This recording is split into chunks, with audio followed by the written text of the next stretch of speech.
नीलांबरा नीली रात की चांदनी रात में अर्जुन नाव पर अकेले बैठे हुए गंगा पार कर रहा था। नदी का शांत जल चांद की रोशनी में चमक रहा था और हवा में एक रहस्यमय शांति छाई हुई थी। अचानक अर्जुन की नाव रुक जाती है। उसे लगा जैसे उसकी नाव किसी अदृश्य दीवार से टकरा गई हो। वो हैरान था क्योंकि पानी बिल्कुल गहरा था और कहीं कोई चट्टान या बाधा नहीं थी। तभी चारों ओर धुंध उठने लगती है। ये धुंध इतनी घनी थी कि चांद की रोशनी भी फीकी पड़ गई। अर्जुन को कुछ दिखाई नहीं दे रहा था सिवाय अपनी नाव के। धुंध में उसे धुंधला साया दिखा। अर्जुन ने ध्यान से देखा। वहां एक बहुत ही सुंदर लड़की खड़ी थी। उसकी सुंदरता ऐसी थी कि अर्जुन ने अपनी जिंदगी में ऐसी सुंदर लड़की कभी नहीं देखी थी। वो चांदनी और धुंध के बीच किसी स्वप्न की अप्सरा जैसी लग रही थी। अर्जुन सब कुछ भूलकर उसे ही देख रहा था। उसके दिल की धड़कनें तेज हो गई। उसके मन में कई सवाल उठे, लेकिन उस सुंदरता के सामने सब गौन हो गए।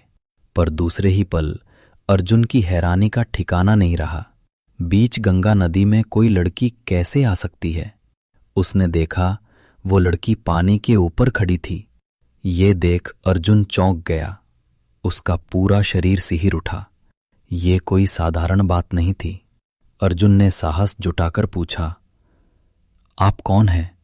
वो लड़की मुस्कुराते हुए बोली, मैं सदियों से तुम्हारा इंतजार कर रही हूं अर्जुन। ये कहकर वो लड़की गायब हो गई, जैसे वो कभी थी ही नहीं, सिर्फ एक भ्रम थी। उसके गायब होते ही अर्जुन बेहोश हो गया। सूर्य की पहली किरण के साथ अर्जुन की आंखें खुली तो उसने देखा कि वो गंगा के किनारे पड़ा हुआ था। उसकी नाव उसके पास ही रेत पर टिकी थी।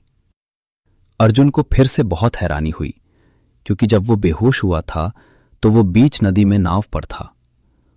वो किसी भी तरह से किनारे तक नहीं आ सकता था और ना ही रात भर की धारा उसे किनारे तक बहाकर ला सकती थी, जहां उसकी नाव भी सुरक्षित थी।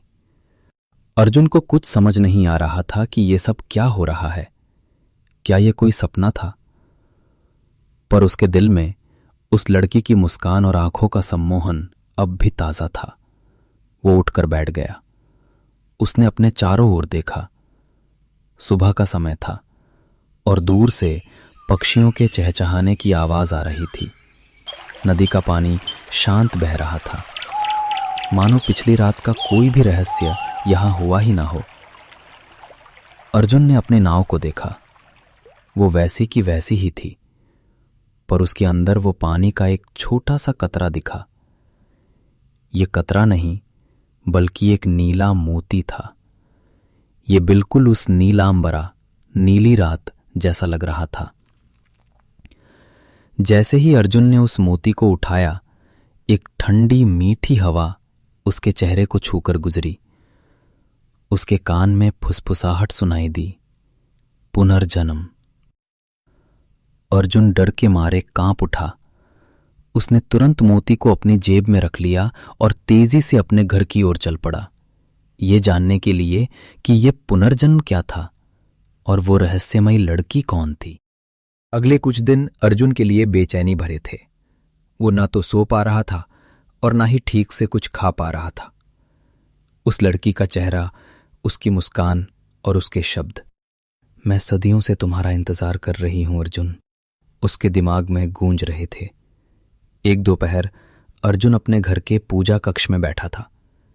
तभी उसकी नजर एक पुरानी धूल भरी किताब पर पड़ी, जिसे उसके दादाजी हमेशा पूछते थे। जिज्ञासावश उसने उस पोथी को उठाया और खोलने लगा। पोथी के पहले पन्ने पर उसने एक चित्र देखा। वो चित्र बिल्कुल उस लड़की का था जिसे उसने गंगा में देखा था। ये देखकर अर्जुन का दिल जोर से धड़का। चित्र के नीचे संस्कृत में कुछ लिखा था, जिसे अर्जुन ने बड़ी मुश्किल से पढ़ा।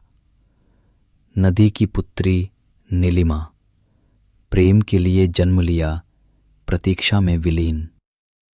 अर्जुन ने पोथी के पन्ने पलटने शुरू किए। उसमें एक पूरी कहानी थी, एक अविश्वसनीय प्रेम कहानी, सदियों पहले नीलिमा नाम की एक अप्सरा स्वर्ग से गंगा नदी में उतरी थी। उसे धरती पर रहने वाले एक वीर योद्धा, जिसका नाम भी अर्जुन था, से प्रेम हो गया था। दोनों का प्रेम गहरा था, पवित्र था। लेकिन अप्सरा और मानव का मिलन प्रकृति के नियम के विरुद्ध था। एक दिन नीलिमा को अपने लोक वापस जाना पड़ा। जाते समय उसने अर्जुन से वादा किया कि वो सदियों तक उसका इंतजार करेगी और जब भी वो किसी पुनर्जन्म में धरती पर आएगा वो उसे जरूर मिलेगी।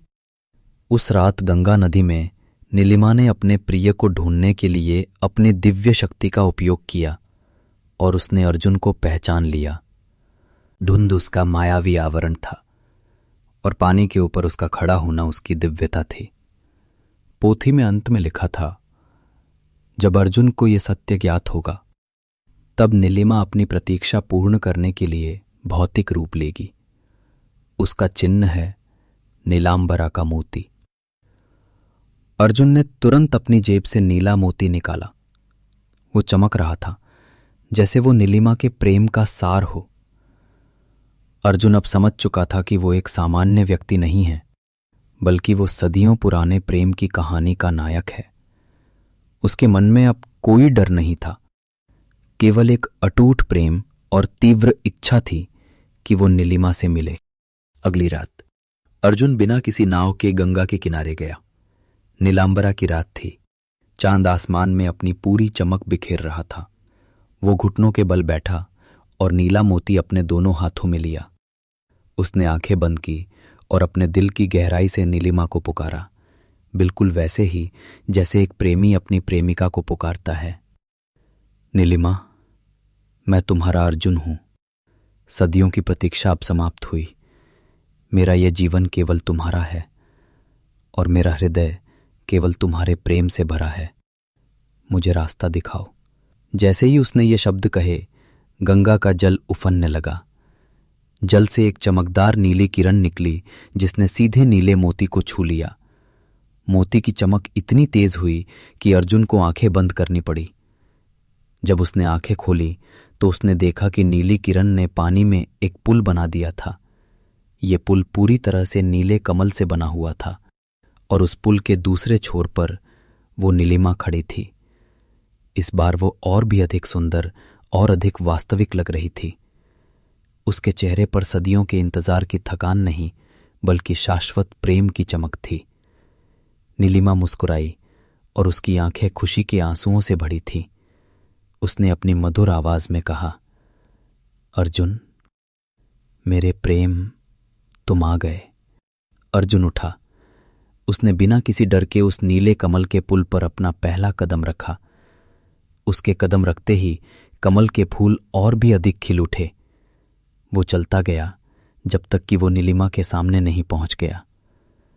सदियों की दूरी, पुनर्जन्म का अंतर और मानव व अप्सरा का भेद, सब कुछ उस क्षण समाप्त हो गया। अर्जुन ने अपना हाथ बढ़ाया और नीलिमा ने उसे थाम लिया। ये स्पर्श किसी करंट से कम नहीं था। दो आत्माएं एक हो गईं। अब हम कभी जुदा नहीं होंगे, अर्जुन ने धीमे से कहा।